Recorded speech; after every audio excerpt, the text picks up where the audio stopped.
La compagnie travaille dans la rue depuis 1998, donc ça fait longtemps déjà. Et pour moi, il y a alors peut-être c'est dû à mon passé, j'ai commencé la danse par le hip-hop, donc le hip-hop, on était déjà en train d'exprimer cette danse dans la rue. Et il m'a semblé tout au long de mon parcours très important d'être dans les théâtres, dans le lieu de la convention, dans le lieu protégé par la convention, mais aussi de sortir de la rue. Et le fait d'être dans l'espace urbain, pour moi, est important à plus d'un titre par rapport à l'artiste, parce que c'est une possibilité de travailler avec des inspirations, des espaces qu'on n'a jamais dans les théâtres. D'autre part, c'est une façon aussi d'inspirer aussi l'interprète qui va devoir s'acclimater à tous les aléas de la rue. On entend des voitures, il y a des enfants qui passent, il y a des pigeons qui volent, il y a des chiens qui peuvent traverser l'espace, etc. Donc il y a des réactions du public qui peuvent l'emmener à partir ou à rester. Donc cet aléatoire-là, il est important pour moi, pour l'artiste et l'interprète, de pouvoir le côtoyer. Et puis surtout, c'est une façon de rencontrer des publics qu'on n'aurait pas dans les théâtres. On a un sociologue français, Bourdieu, qui dit que le théâtre, c'est le lieu d'exclusion sociale. C'est-à-dire ne vont au théâtre que les gens qui ont l'habitude, l'imaginaire, les moyens d'aller au théâtre. Et là, d'être dans la rue, comme aujourd'hui c'est le cas, on va jouer à côté sur cette place qui est merveilleuse. Et les gens n'ont pas besoin de payer leur place. Donc du coup, il va y avoir les gens qui vont venir parce qu'ils connaissent le festival, qui a déjà une très belle renommée. Pas uniquement en Espagne, mais aussi en France et à l'étranger. Et puis il y a des gens qui vont passer parce qu'ils sont en train de s'attabler à une terrasse à côté. Ceux-là vont être intrigués, intéressés. Et à un moment donné, ils vont venir voir aussi du spectacle, ils vont venir voir de la danse, ils vont venir voir du théâtre, ils vont venir voir des clowns, ils vont venir voir de la musique. Et c'est ça qui m'intéresse, c'est comment cette mise en place dans la rue permet aux spectateurs cette curiosité-là.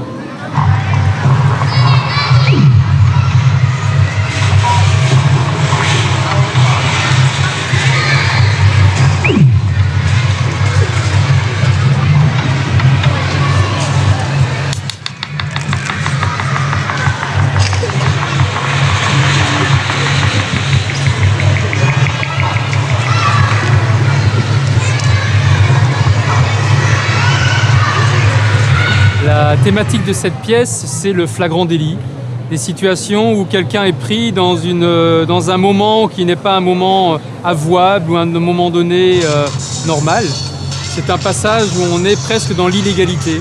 Et j'ai voulu travailler avec 3 performeurs. Ce ne sont pas des danseurs à l'origine. Il y en a un qui est dans les pratiques urbaines, le hip-hop, on se rapproche de la danse. Le deuxième, le BMX. Et le troisième, il s'agit d'un yamakasi.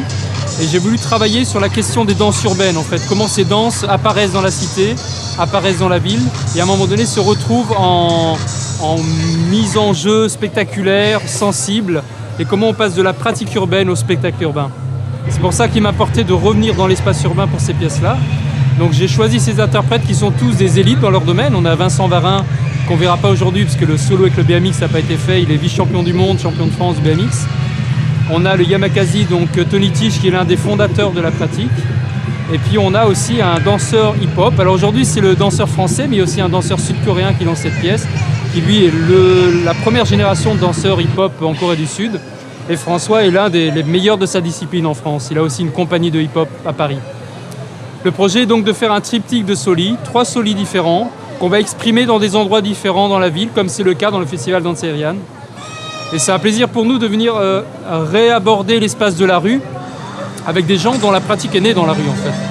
Si je prends l'exemple des yamakasi, ce sont des jeunes qui vivaient à Évry dans des cités béton et qui ont décidé à un moment donné de sublimer ces cités, de ne pas se laisser enfermer par les murs, mais de sauter sur les murs, de passer par-dessus les murs.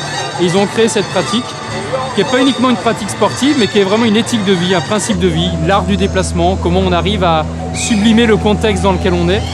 Et c'est un peu ce qu'on essaie de faire dans ces pièces-là, comment une pièce artistique vient sublimer, transformer, pas enjoliver, mais en tout cas émerveiller un petit peu le spectateur qui va voir l'espace qu'il a l'habitude de voir avec une autre dimension, une sorte de plus-value, une sorte de différence qui va être celle ajoutée par l'artiste qui vient à un moment donné apporter sa poésie, apporter son regard, apporter d'autres durées aussi à la vie qu'on a dans l'espace urbain.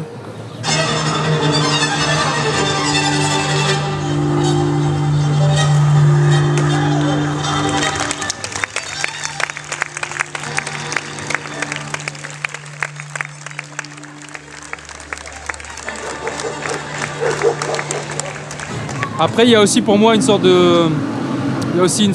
d'aspect plus politique, hein, dans le sens noble du terme, où la politique, c'est la vie de la cité aussi, comment on arrive à vivre ensemble dans la cité.